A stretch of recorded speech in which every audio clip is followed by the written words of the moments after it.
Greetings, what about you? This is the Roundup for the week ending the 23rd of November 2025. You're all very welcome. Thank you very much. Now, I must begin by offering up a heartfelt apology for an almost unforgivable faux pas I made in last week's Roundup when I got mixed up between the Football Association of Ireland and the Irish Football Association.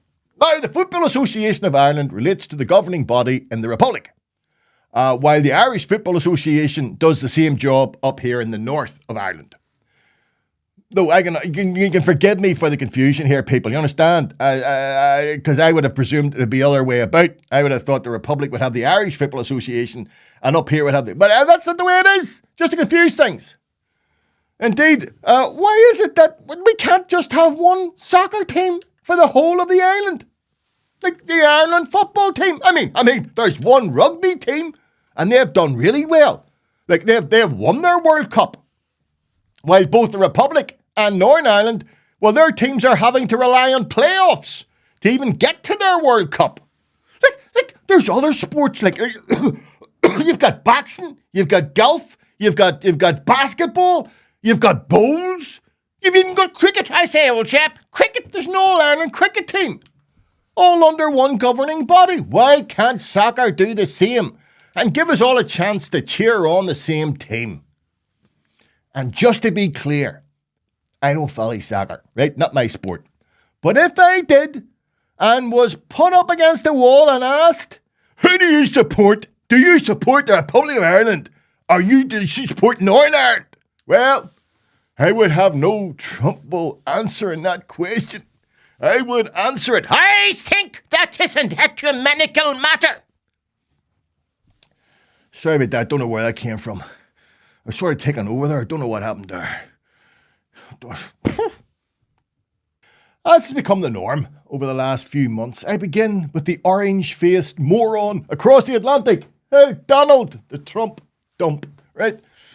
Now, Trump has finally crumbled. I predicted this a few weeks ago. Trump has crumbled to the pressure to release the Epstein files. A bill will be passed, go through Congress and the Senate. Though the dodgy one here is Trump still has a veto. They can go through the Congress and the Senate, but Trump is the last one to get the big Sharpie out, and he could still veto it. But I don't think that's going to happen. I don't think it does. Even I was shocked during the week when the antisocial web was awash with rumours, it's hard to believe, of a sexual dalliance between Trump and, drumroll, wait for it, ex-President Bill Clinton. No.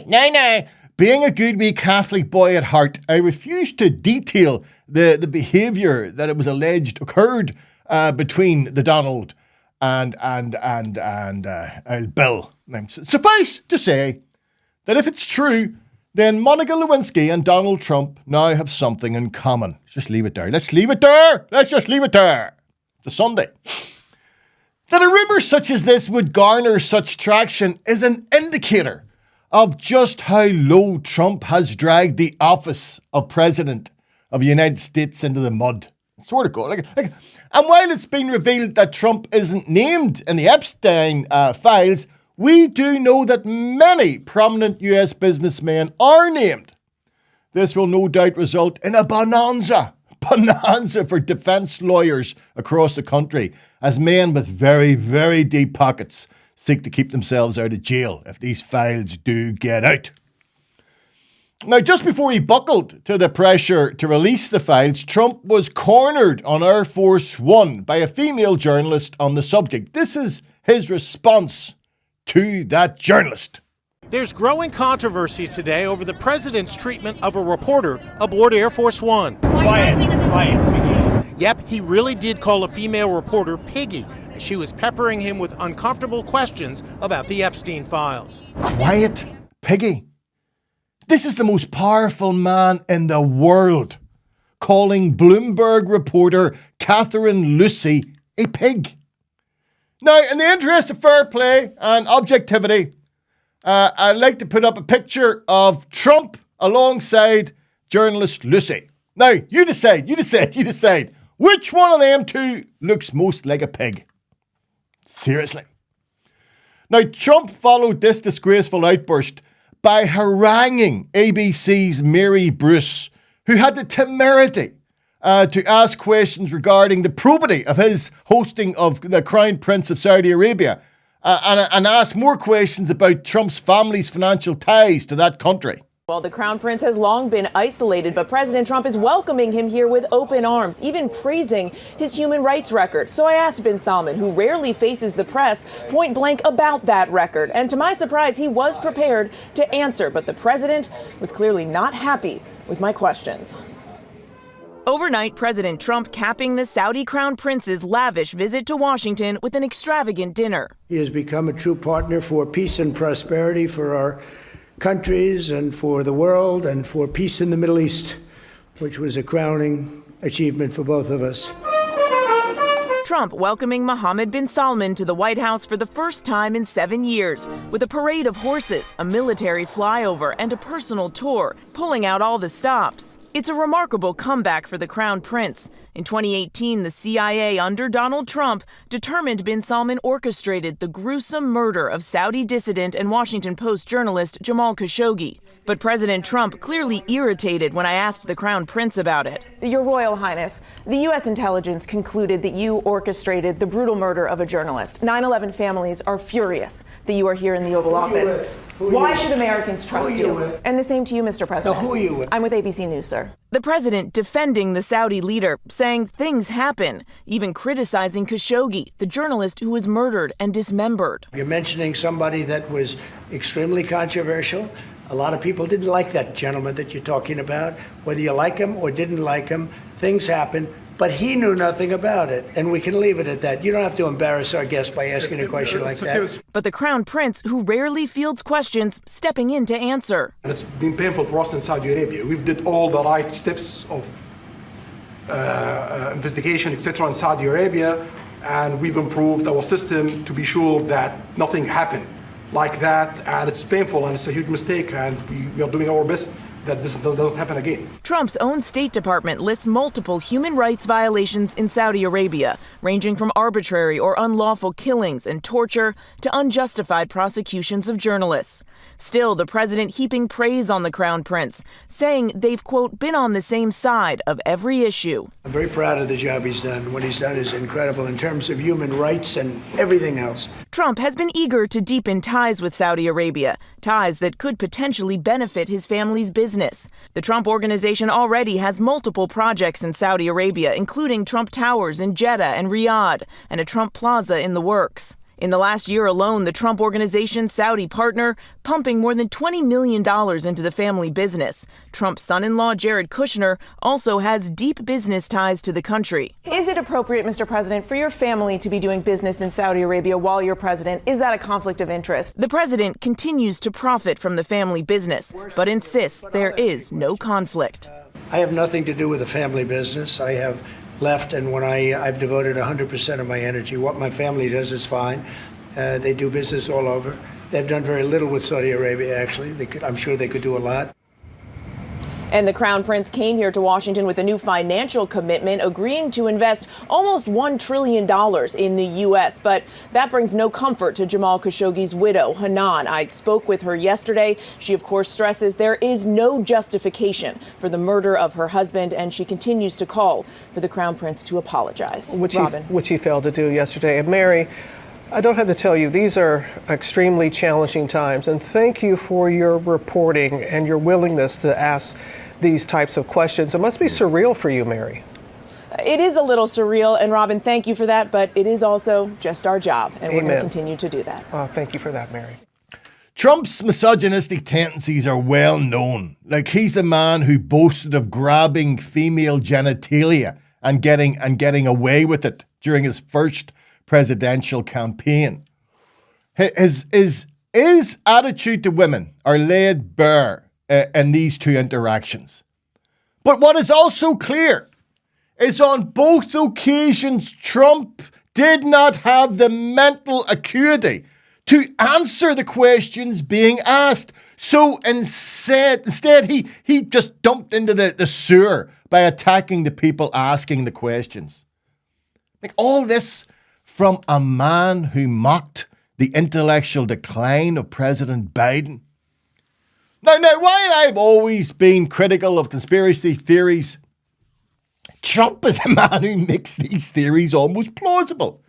Like, one of the most famous is regarding Trump's attitude to Russia. And it's based on a claim that the Donald compromised himself with prostitutes on a trip to Moscow in 2016. Now, I've always been dubious about such theories. But the more I watch Trump's supine attitude to the Kremlin and Putin, the more I wonder if there may not be a grain of truth in what's been claimed. Like, following his Helsinki summit with Putin in 2018, Trump stunned the world and his own intelligence agencies by saying he believed Putin and not his own FBI regarding claims that Russia had attempted to interfere in the 2016 presidential election. We discussed this also, zero collusion, and it has had a negative impact upon the relationship of the two largest nuclear powers in the world. We have 90% of nuclear power between the two countries. It's ridiculous. It's ridiculous what's going on with the probe. And then you had Trump's infamous verbal mauling of Ukrainian President Zelensky in the Oval Office there just in March, which no doubt would have pleased Putin. And this week, his administration gave Ukraine a deadline of this coming Thursday to agree to a deal worked out between Russia and the US to end the war. Now listen to this. It was agreed between Russia and the US. There was no negotiations involving Ukraine. There was no collaboration or consultation with any European power. This was Trump talking to Putin. And they came up with 28-point deal, which appears to be like a Putin wish list. It would force Ukraine to give up territories they presently hold. It would reduce their armed forces and they must agree never to join NATO. Lynn, Putin could have written this out himself. We may never know if Trump was caught screwing prostitutes in Moscow. But you see this 28-point plan? Well, this proves for certain that he's definitely been caught trying to screw Ukraine. I doubt anyone was shocked when the chair of the UK COVID-19 inquiry, Baroness Heather Hallett, reported that decision-making in Northern Ireland during the pandemic was, and I quote, chaotic and infected with political machination. Could be a definition of this place. She went on to report that the strained relationships between ministers had contributed to an incoherent approach. She highlighted the Assembly's decision to extend circuit breaker restrictions for 1 week, then lapse them for a week before reintroducing them for 2 weeks. Well, that ended up with a 25% increase in cases. Now, both Sinn Féin and the DUP were found wanting, with Sinn Féin bringing thousands onto the streets of Belfast for the Bobby Story funeral, while the DUP's Edwin Poots claimed COVID was 6 times more prevalent in nationalist areas, and in doing so, he sectarianised the pandemic. Now, this would be unfair to say it was all the same. We have to look for wee bright lights here when we can find them. And I honestly believe that the Health Minister, Robin Swan, during the pandemic, well, he was a steady hand. You know, he only dealt not only with the acrimony between the two main parties, but also threats to both him and his family, and attacks from Muppets, complete Muppets, like Ian Paisley Jr. and Van Morrison. Van the man. Should be in a van. He had to deal with all that. And his reasoned and steady leadership was in stark contrast to the bickering and point scoring of the two main parties at that time. I would love, like you probably, I would love to think that we have learned the lessons. Well, the last few weeks in the Assembly indicate otherwise. Meaning, when the next pandemic hits, we will yet again find ourselves on a rudderless ship. In contrast to the bumbling Trump and our local politicians, Pope Leo demonstrated his physical acuity during the week by catching a football jersey thrown in his direction mid-air and giving it a wee wave. Oh, he was some pup, I tell you, some pup. Leo was doing a papal dry past in the Pope Mobile, right? When Tyrone producer Aidan Gallagher launched a Tyrone jersey towards the pontiff. He's lucky he didn't get shot. He should have been shot. Now, the jersey, of course, is number 14, and it's a very famous jersey. Now showing reactions that would see him do well on a GAA pitch, Leo caught the number 14 jersey. No problem. Now, Mr. Gallagher afterwards reported he was visiting the Vatican to attend the weekly general papal audience to promote his new documentary series, The Kingship of Christ. Now, I've told you, number 14 jersey in Tyrone is very, very, very famous because it was worn by football legends such as Frank McGuigan and Peter Canavan. Oh, say that word and bless yourself. If you're from Tyrone, you say that and you bless yourself. Peter Canavan. You say it in them sort of tones. It's Peter Canavan. While the Pope, let me put you in context. While Pope Leo is held in the highest esteem by Catholics around the world, he still comes second place to Canavan in Tyrone. No way. There are his pictures up. Pope be up, Leo be up there. Can't believe that. I'm telling you. Finally, I don't want to like sound like a bit of a scourge or whatever they call him or somebody. Christmas is beautiful. I love Christmas. I love the festivities. I love it all. Could we start it in December? Could you suggestion here, people? Just a suggestion. Could we start it in December? Because we're starting it in September. It's almost starting in September. Like I was in one of our main supermarkets. I was in one of our main wholesalers, actually. I will not name them. Musgrave. I was in there. They still had the Halloween decorations up and they had the Christmas decorations going up. I'm 64. This confuses me. You're confusing old people like me who do not need to be confused. Let's just have it like the old days where you started putting up your decorations around the start of December. It's not 4 weeks. It's not good enough. Here's the thing I think, because I'm driving up and down North Belfast here. Do you see the houses that put up their decorations early? I want to see a social service in there. There's something not right going on there. Something not right. That's what I'm saying to you. I famously remember driving up New Lodge Road many, many years ago when the decorations were really a big thing. Remember all the lights were on before the electricity prices went up and everybody was lighting up everything. Well, I'm driving up New Lodge Road. They've got the big flats, big flats. And I lived in one of those flats when I was a child for a while. And they've got a wee sort of balcony. Now, it's a very small balcony. I remember it well. And I looked up and I saw a full-size illuminated nativity scene.